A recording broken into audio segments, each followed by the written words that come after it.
Sharp Game here. This is part 2 of how to attract Japanese women. And if you missed the first video, the 3 main things that you must be able to do is to communicate well, write well, and have the entrepreneur spirit when you go to Japan.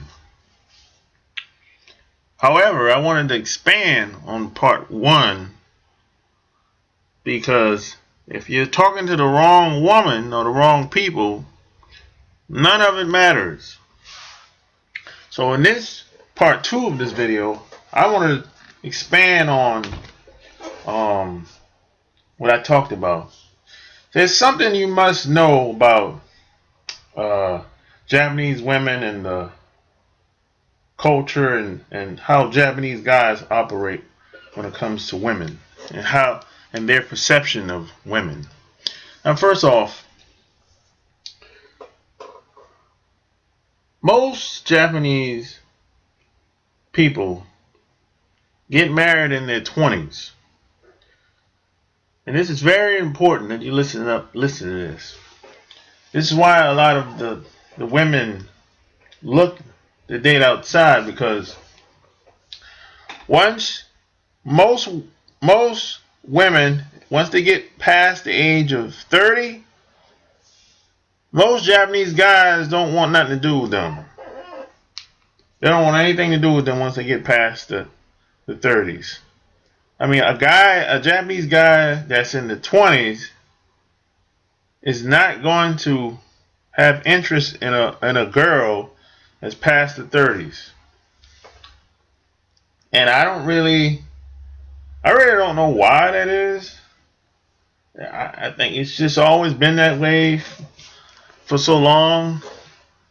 And what happens is the girl gets desperate once she gets past the 30s, or once she's in the late 20s, right?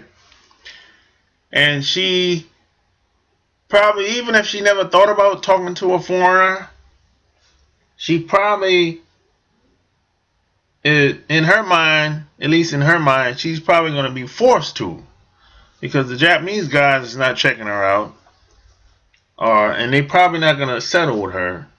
So she'll seek out to date foreigners. Now, my philosophy is this: if the Japanese guys don't want her, I don't want her either. Now, you might not see it that way. You might see it as, hey, it's okay. She's still young. She's still 30, 35, whatever. It's all good. I'm not saying anything wrong with that. But if the Japanese guys don't want her, I don't want her either.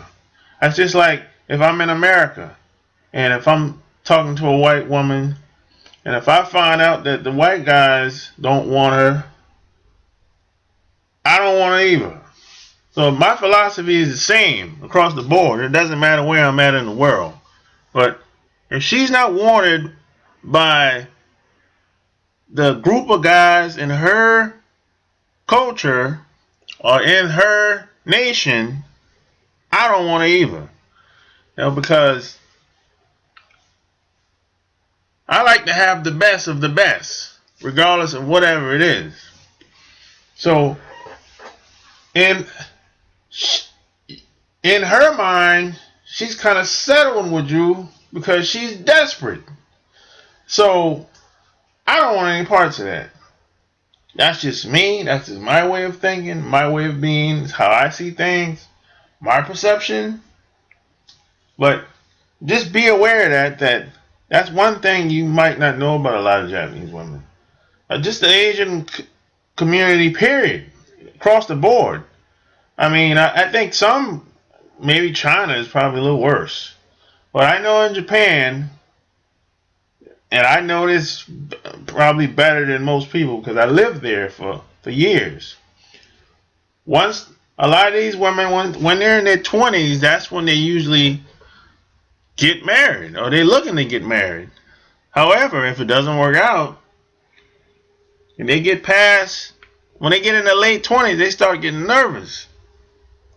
And what happens is, by the time they get past 30s, the Japanese guys is not touching them. Oh, of course, they'll talk with them or hang out with them, but to them, she's an old girl. She's an old lady. Especially when she's 35, 40, she's an old lady. She's damaged goods. I mean, the Japanese guys is not going to say that, but that's how they see it. You know, I don't make the rules. That's what I was told, you know.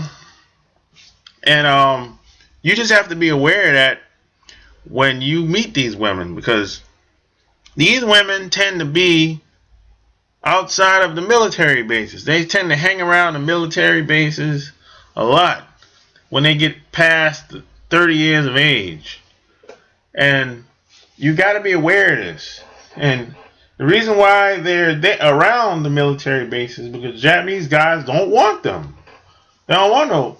So the Japanese girls look at it like, well, I got to put myself in a position for guys that want me. So if it happens to be a foreigner, so be it. But my thing is, if the Japanese guy don't want you, I don't want you either. You know, and a lot of times, a lot of these women will try to move fast. They want to get married very quick when you meet them. But if you're new, you won't notice.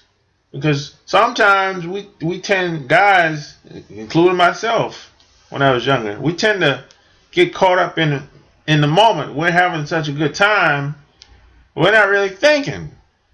We're having such a good time, and we're doing shit without even really putting a lot of thought into it.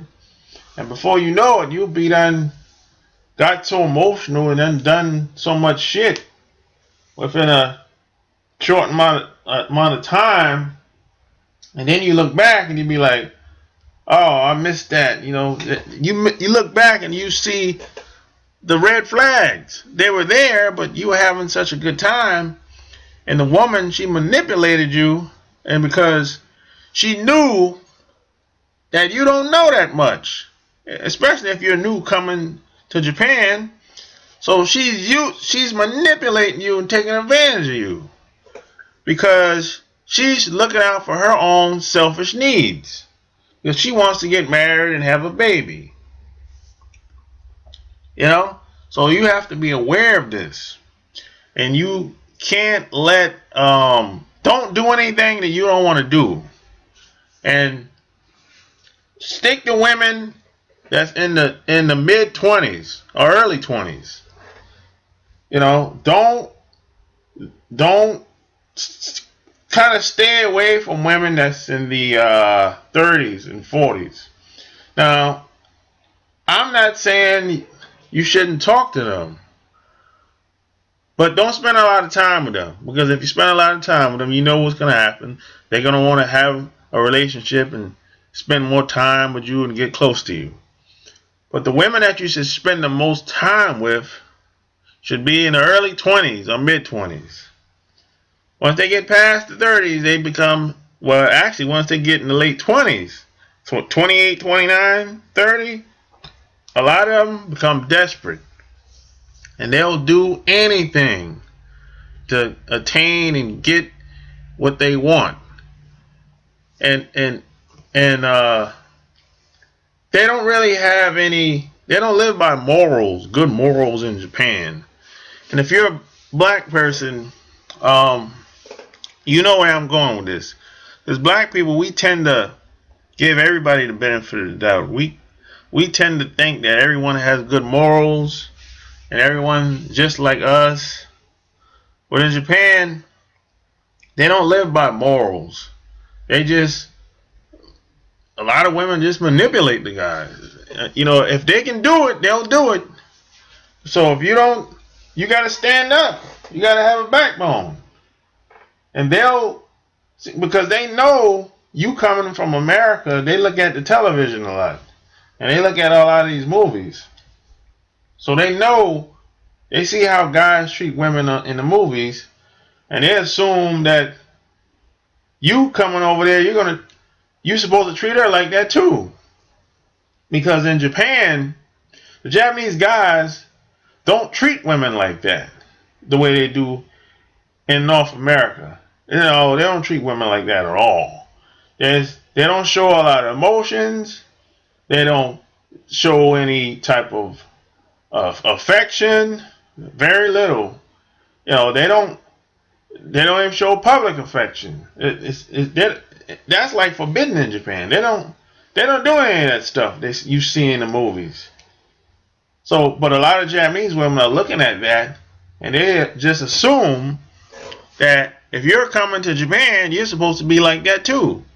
So that's why a lot of them look out to seek out foreigners, because they want what they see in the movies.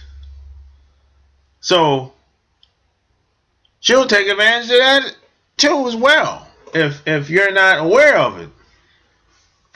So, these are just some things you need to watch out for. And you need to be on your game. That's why I wanted to expand on what I did in the first video. But this is the reason why I say you can't let women take advantage of your weaknesses. And you have to know what your weaknesses are. And this is why you have to have standards. You have to have rules that you live by, and you don't break them for anybody. It doesn't matter who it is. And this is why you have to think for yourself.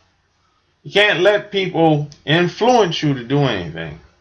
I mean, if you're going to do something, you do it because you want to do it. Not because she wants you to do it. Or because your parents want you to do it. Or because somebody at your job wants you to do it. When you make decisions, you have to make decisions based on your best interests, not on someone else's interests. Because if you're making decisions based on someone else's interests, you're going to get burned every time. Every time. I mean, every time I made decisions based on what somebody said, I always got burned. I always got burned every time. And then when I went back to them, I said, hey, this is what happened based on what you said, blah, blah, blah, this and that or whatever. They had nothing to say. They were, throw their hand up, oh, well, So I learned over time due to trial and error and the hard way that whatever decisions I make, I stand on it and I roll with it, because at the end of the day, when it doesn't work out, I'm going to have to live with it. No one else is going to have to live with it. They'll move on, with their life like nothing happened, So that's just how it is.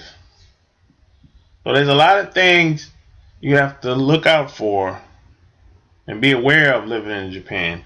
Because there's this myth that somehow the women are angels, that they don't do anything wrong.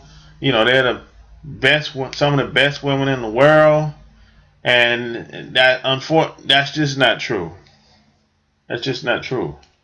It's really on you as a man, and you got to be on top of your game. And this is why I say you have to communicate well, write well, and have the entrepreneur spirit, and know how to carry yourself when you out there. So these are just some ideas, some things you have to think about to become more attractive to Japanese women. And if you like what you heard, subscribe to my channel and check out my blog at chooseyourrelationships.com. That's chooseyourrelationships.com. Sharp Game is out.